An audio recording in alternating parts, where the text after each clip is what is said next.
¿Qué tal, amigos? Bienvenidos a una emisión más del programa Ante la Ley, programa que llega a ustedes gracias a la colaboración de la Alianza para la Excelencia Académica APEA. Mi nombre es Guillermo Tenorio y el día de hoy vamos a tener un programa muy interesante, pues platicaremos acerca de la mente jurídica. Y para hablar de ello tenemos a un auténtico especialista en la materia. Él es el doctor Juan Abelardo Hernández.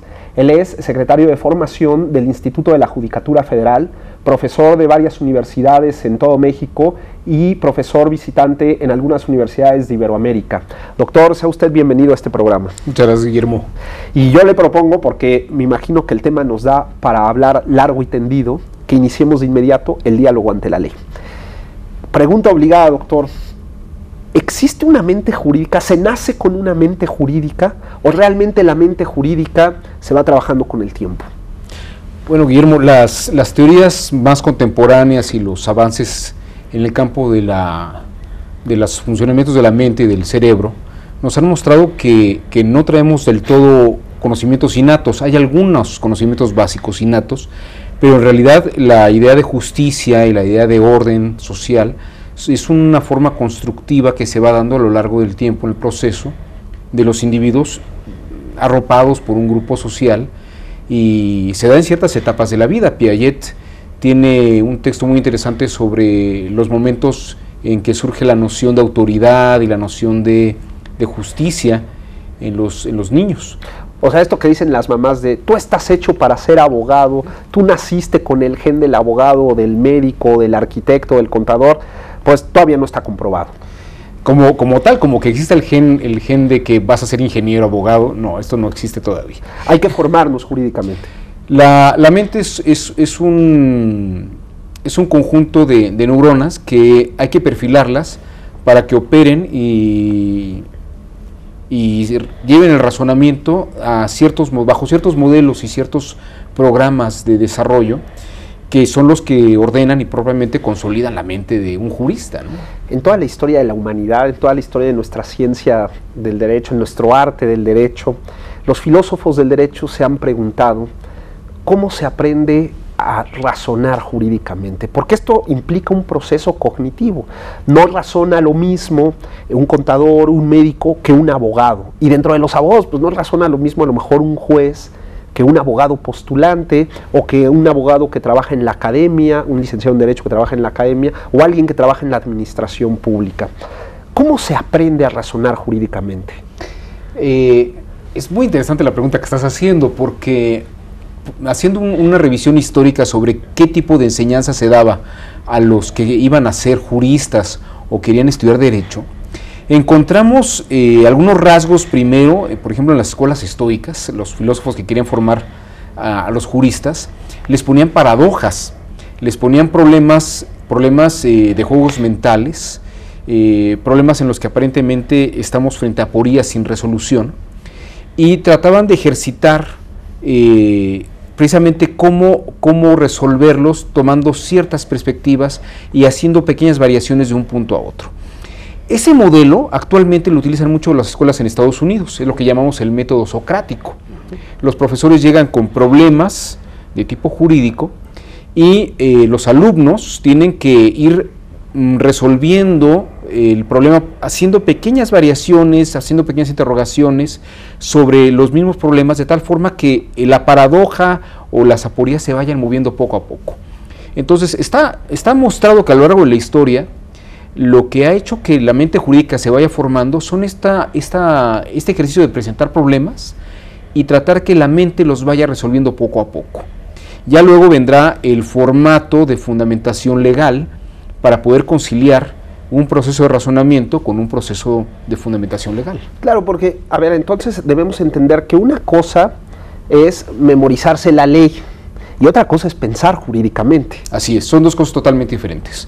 La ley, de hecho, es un instrumento que le permite a la mente jurídica maniobrar en un margen legal, en un margen constitucionalmente establecido, bajo reglas estatales definidas, ¿no? Lo que se consideraría legal, lo que se considera permitido. La mente resuelve problemas, pero tiene que hacerlo en los márgenes que la ley le señala. Claro. Entonces, en realidad, lo que hace la ley es servir de instrumento a la mente jurídica para poder resolver en los márgenes que el Estado permite. El derecho romano, me parece que aquí juega un papel importantísimo, porque cuando los que llevamos derecho romano tomábamos estas clases, nuestros grandes profesores nos decían, es el momento en el que ustedes van a formar un criterio jurídico. ¿Y por qué nos decían esto? A lo mejor, y usted aquí nos lo dirá, es porque el alumno, a través de los casos que planteaba el derecho romano, trataba de razonar jurídicamente, no ceñido a los parámetros de la ley. ¿Cobra sentido? ¿Este tema del derecho romano ayuda a formar una mente jurídica? Por supuesto, el digesto justiniano lo diseña como un libro de casos. Es un libro de ejercicios en el que están contemplados todos los casos, dice Justinianos, habidos y por haber en el campo del derecho. Triboniano, que era esta persona a la que Justiniano le encarga el proyecto, organiza el trabajo de tal forma que en cierto periodo de la educación solamente vean cierto perfil de casos y van evolucionando, conforme van evolucionando van viendo casos más complejos con sus excepciones, y lo que hacen precisamente es revisar cómo han pensado otros juristas en otro momento histórico y también qué connotaciones han tenido esas resoluciones, por qué resolvieron de esa forma y no de otra. Claro. ¿No? Eso es lo que va formando la mente jurídica. Esto sería en nuestro mundo moderno una especie de enseñanza a través de la metodología del caso. Tiene mucho que ver con la metodología del caso. Uno de los países más avanzados en materia educativa es Suecia. Y ahora, coincidentemente con los proyectos que han presentado sobre por qué han avanzado mucho el modelo educativo, realmente están regresando, digo coincidentemente, a lo que eran los modelos clásicos, era aprender haciendo las cosas. Es lo que algunos pedagogos llaman operar haciendo los roles. Uno aprende haciendo las cosas, ¿no? Claro. Cuando a alguien le dan, por ejemplo, los cables y le explican cómo colocar las clavijas, cómo hacen una lámpara, esto es, aprenden a hacer las cosas haciéndolas. En el mundo jurídico, el razonamiento jurídico opera intentando resolver casos. Hay aquí que distinguir dos cosas bien importantes. Me preguntaba una persona que por qué no había tanto trabajo para abogados en México. Le digo, sí hay trabajo para abogados en México y hay trabajo para abogados en otras partes del mundo. Lo que pasa es que las escuelas de derecho se han centrado muchas veces en enseñarnos legalidad, Claro. las normas legales, y no resolver problemas legales o problemas jurídicos. En realidad hay muchos despachos en otras partes del mundo. Estados Unidos e Inglaterra contratan una cantidad muy grande de abogados que, aunque no sepan la legislación, tienen esta habilidad para hacer estrategias, ¿no?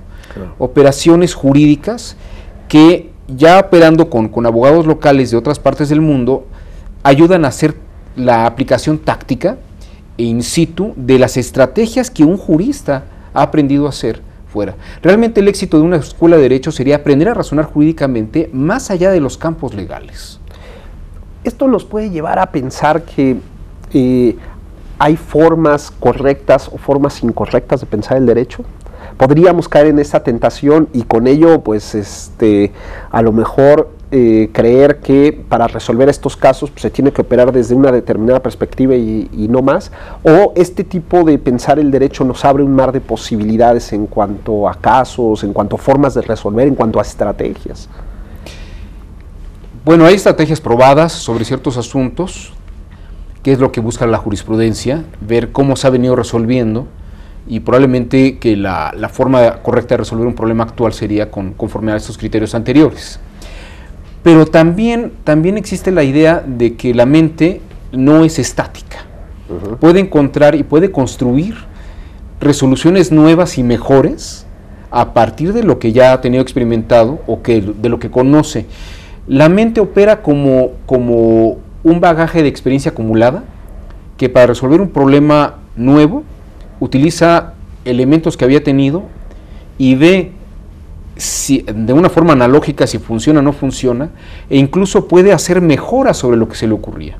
Claro. Entonces, de alguna forma la mente tiene sesgos, tiene lineamientos, pero también tiene esta habilidad plástica de reestructurar y repulir y reafirmar, e incluso de revisar lo que ella misma había planteado o lo que los las mentes paralelas jurídicas habían planteado en otro momento. Claro. Normalmente cuando hablamos de la virtud de la justicia, hablamos de una virtud situada en la voluntad.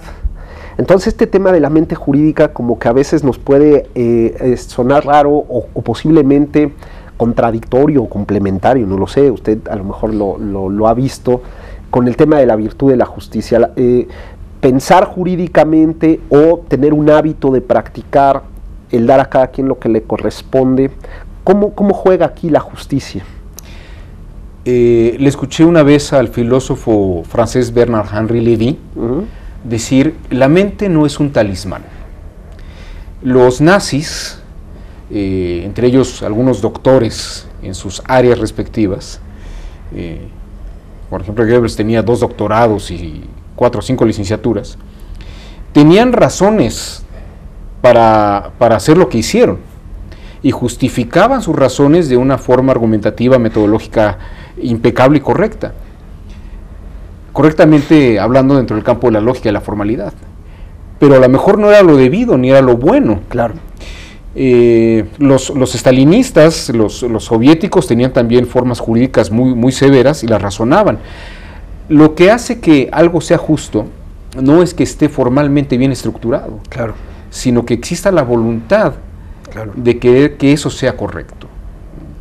Y como diría Saint-Exupéry, ¿no?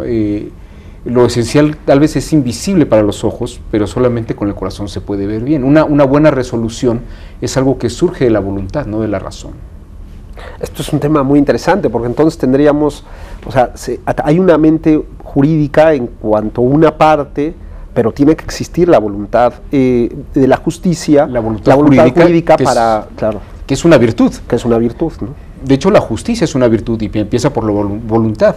Lo que hace la mente jurídica es auxiliar a la voluntad jurídica. Pero eso ya nos llevaría a un campo de ética judicial.